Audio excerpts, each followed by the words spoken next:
KBS 뉴스 특보입니다. 더불어민주당 대선 후보 선출을 위한 최대 승부처로 꼽히는 광주 전남 지역 경선 결과가 곧 발표됩니다. 호남 지역은 그동안 이른바 전략적 선택을 해봤다는 점에서 주목을 받고 있는 상황인데요. 현장 연결에 앞서 정치부 손수영 기자와 먼저 이야기 나눠보겠습니다. 손 기자, 오늘과 내일 치러지는 이 호남 지역의 경선의 의미부터 좀 짚어보죠. 네, 호남은 이 민주당의 뿌리 같은 곳이죠. 이렇게 상징성이 큰 곳에서 이긴다는 것 그 자체로 일단 의미가 있습니다. 그리고 수적으로 봐도 이 호남의 권리당원이 20만 명이거든요. 이 앞서 진행된 충청과 강원, 대구, 경북을 다 합친 것보다도 많습니다. 또 이 11번의 순회 경선이 치러지는데 지금 호남 경선이 딱 한가운데 있거든요.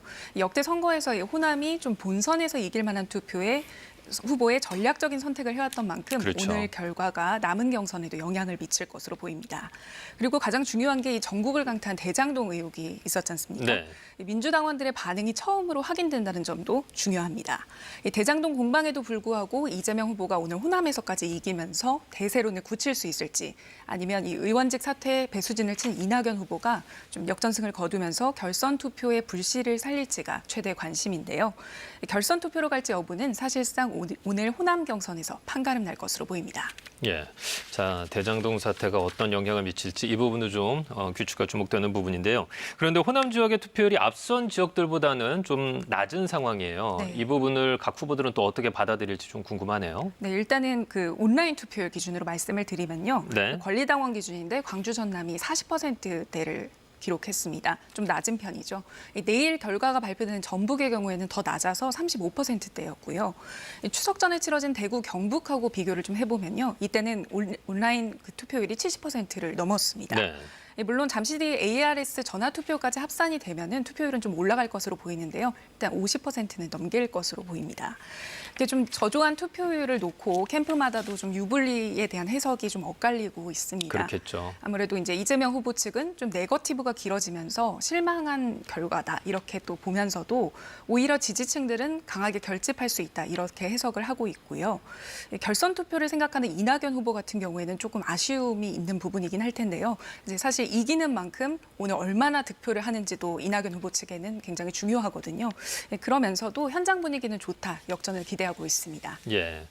지금 저희가 현장 상황을 좀 보여드리고 있는데 아직 공식적으로는 경선 결과가 발표되진 않고요. 방금 이제 개표가 종료됐다는 그런 선언이 이루어졌습니다.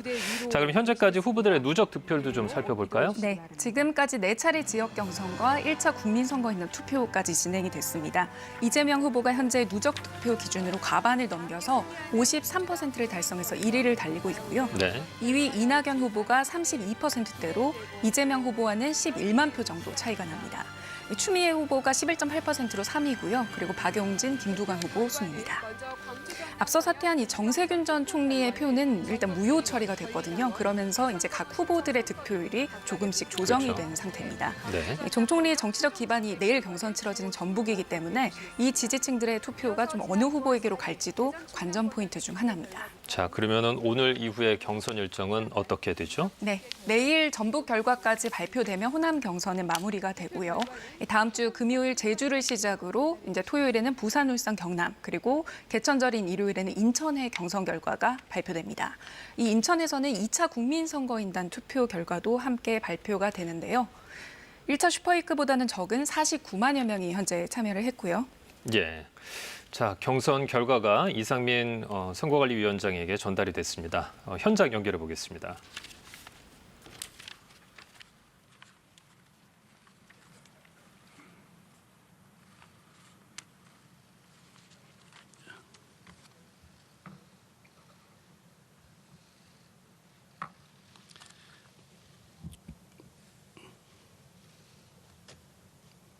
네, 더불어민주당 제20대 대통령 선거 후보자 선출을 위한 본경선 투표 결과 발표를 하겠습니다.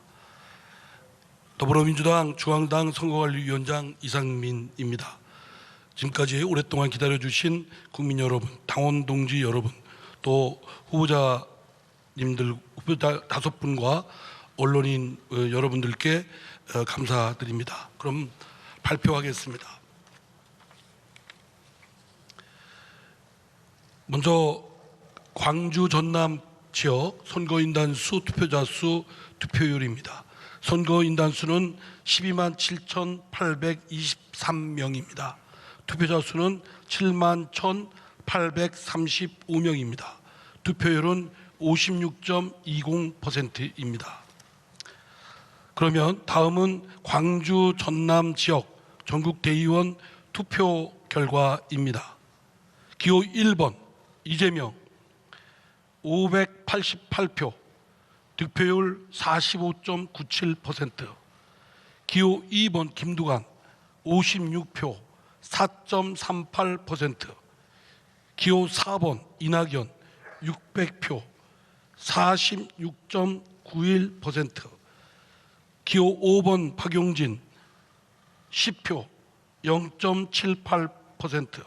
기호 6번 추미애 25표, 득표율 1.95%입니다.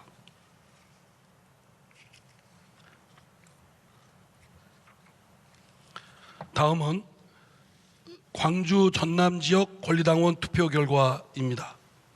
기호 1번 이재명 33,118표, 득표율 46.98%. 기호 2번 김두관 620표, 0.88%. 기호 4번 이낙연 33,211표, 득표율 47.11%. 기호 5번 박용진 461표, 0.65%. 기호 6번 추미애 3,086표, 득표율 4.38%. 다음은 광주 전남 지역 유선 전화로 신청한 현장 선거인 투표 결과입니다. 기호 1번 이재명 20표, 33.33%. 기호 2번 김두관 1표, 득표율 1.67%. 기호 4번 이낙연 37표, 61.67%.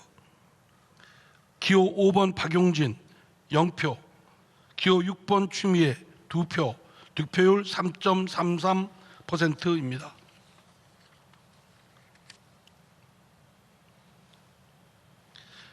지금까지 광주 전남 지역 최종 집계 결과를 기호 순으로 발표하겠습니다. 기호 1번 이재명 33,726표, 득표율 46.95%.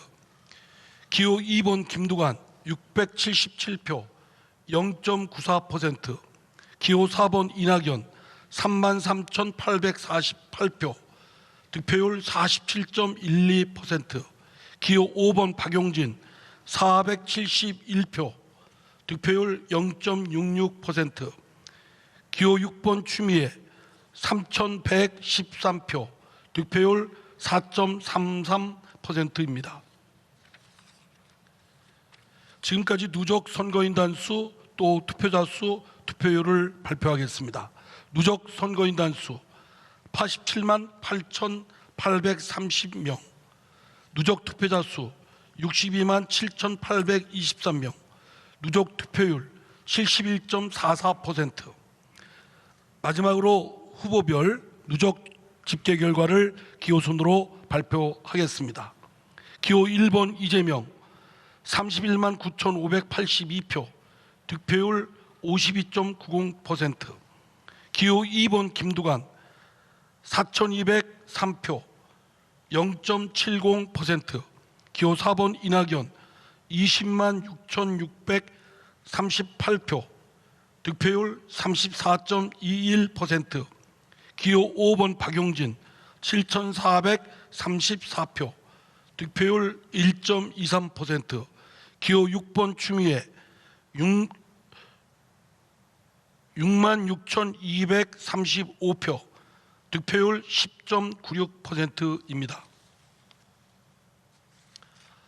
자, 이상으로 더불어민주당 제20대 대통령 선거 투표 후보자 선출을 위한 광주 전남 지역 본경선 투표 결과 누적 집계 결과를 모두 마치겠습니다. 감사합니다. 네, 이상으로 자, 광주와 전남 지역의 경선 결과가 방금 발표됐습니다. 이낙연 후보가 근소한 표차로 이 지역에선 1위를 차지한 것으로 나타냈는데요. 손상 기자와 이야기 좀 나눠보겠습니다. 자, 손 기자, 결과 좀 한번 정리해 볼까요? 네, 이낙연 후보 이번 경선에서 처음으로 일단 1위를 하기는 했습니다. 네. 광주 전남 경선에서 이낙연 후보가 47.12%를 얻어서 46.95%를 얻은 이재명 후보를 근소한 차이로 앞섰습니다. 이 누적 득표율을 보면요. 이재명 후보 52.9% 그리고 이낙연 후보 34.2%로 여전히 격차가 좀 있고요. 아직 1위는 앞서 내리 5연승을 한 이재명 후보 유지하고 있습니다. 알겠습니다. 손소영 기자 수고 많았습니다. 자, 더불어민주당 대선 후보 선출을 위한 광주 전남 지역 경선 결과 전해드렸습니다. 이상으로 KBS 뉴스 특보를 마칩니다. 고맙습니다.